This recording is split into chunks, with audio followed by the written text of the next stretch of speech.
Well, US President Joe Biden has commented on former US police officer Derek Chauvin's 22.5-year jail sentence, saying it seems to be appropriate after being informed of the decision by reporters. For more on this and the latest news from the US, I'm joined by Professor and political analyst Joe Siracusa.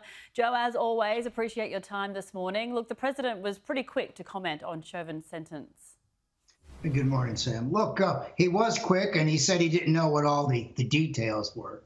The sentence was about 12 and a half years, and the judge tacked on an additional 10 years for considering the man had a position of power, and he showed depraved indifference and the rest of it. So he gets 22 years, 10 years above the recommended guidelines. So the president just said, yeah, this is appropriate. Now, I think the Floyd family has some closure here. They threw the kitchen sink at him. The City of Minneapolis paid the family $27 million for wrongful death, though the check was given to them in the middle of jury selection, so there's so much for that. And George Floyd enters the pantheon of martyrs of the Black Lives Movement, which should be another chapter in the civil rights movement in the United States. I don't know how much it's going to change. It may produce some national legislation, but most police forces will probably do what they're doing anyway. And I always thought the big cure to this thing was to bring as many non-colored people or different people onto the police force so there's some representation. You could imagine this case, how differently it would be, and it could be, of a black officer doing the same thing to a black citizen. I mean, it's about police brutality. It isn't just about white on black or anything like that. But in the case of Minneapolis, that's exactly the case. And it became, I was sort of amazed how it went right around the world and sort of reinforced images of things that happened in other places, or at least civil problems in other places. So I think this closes the books a little bit. President's had a very, very big day. He said that at the end of a meeting with the president of Afghanistan in the room, and shortly after that, the president's spokesperson, Ms. Paki, he says that the Americans will not be returning to Afghanistan even if the roof caves in there because it's an unwinnable war. It's an extraordinary thing to say after 20 years.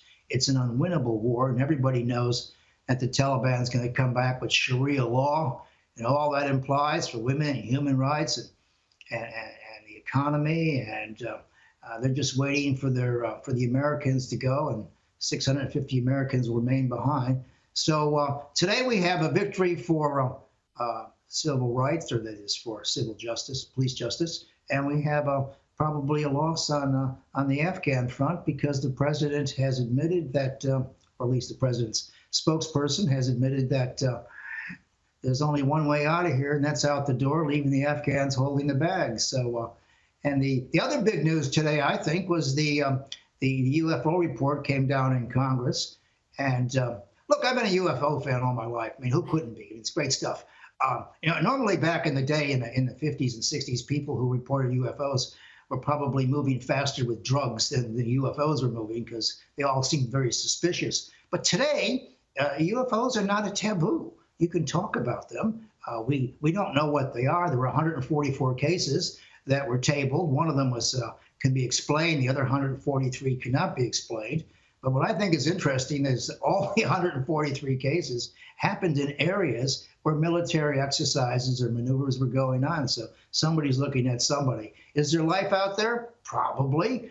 We don't know what it is. I mean, Carl Sagan and even the great Carl Jung said that there has to be life in the universe. We're not the only people here. But as I like to say all the time, that if they're really intelligent, they'll stay well away from us.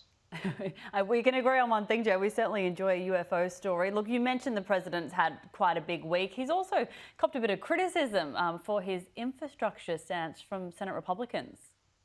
Well, yes, he's getting having a problem with the Republicans for this reason. They compromised on an infrastructure bill, on hard infrastructure, ports, railroads, and roads and the like. And that's what the Republicans want. They don't want the soft or the human infrastructure. They're not interested in education, or they're not interested in daycare and the rest of it. But so the president had a deal on this under $2 trillion, And then he says that there'll be a second bill to get everything he can't get in the first bill. And when he goes with the second bill, the hell with the filibuster. He's just going to ram it through on the reconciliation, which means you can do it with 50 votes instead of needing 60 votes. So the Republicans feel they've been double crossed on this one. And President said, if he doesn't get his way, he will veto the first bill. So now they have really been trapped in a difficult spot. But look, infrastructure is important.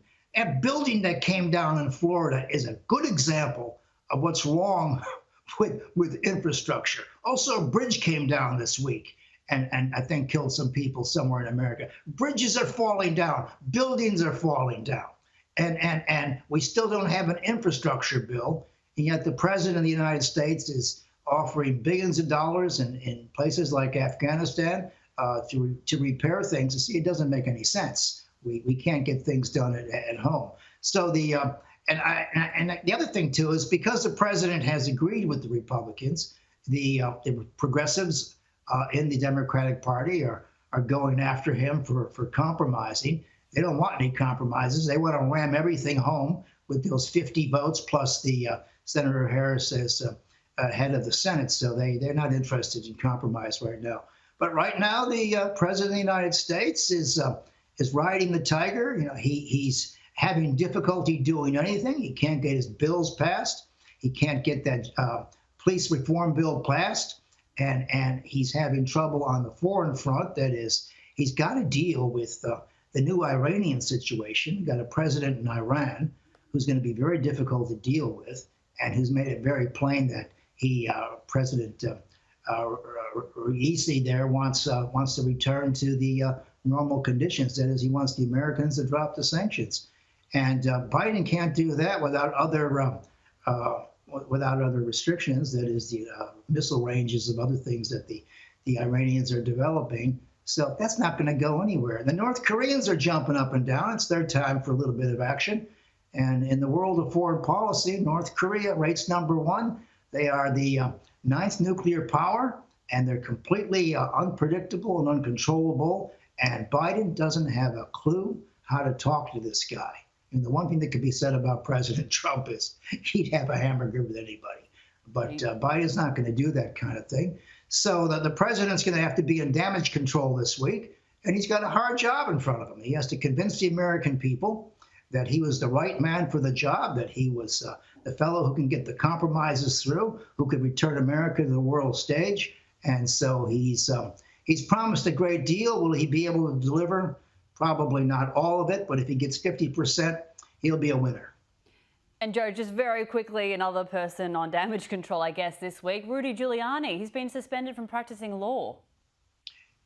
Yes, he has been suspended. He'll probably have his license pulled. Look, for myself and anybody who can remember the 9/11, he was the hero of the day. I mean, he was very reckless in a sense. He went into buildings he shouldn't have been going into. He was, and he's become sort of a caricature of himself. This is, it's a pity to see the end of this man because he was in the pantheon of American heroes, and he's gone from hero to eccentric. And look, this happens to a lot of people in high places.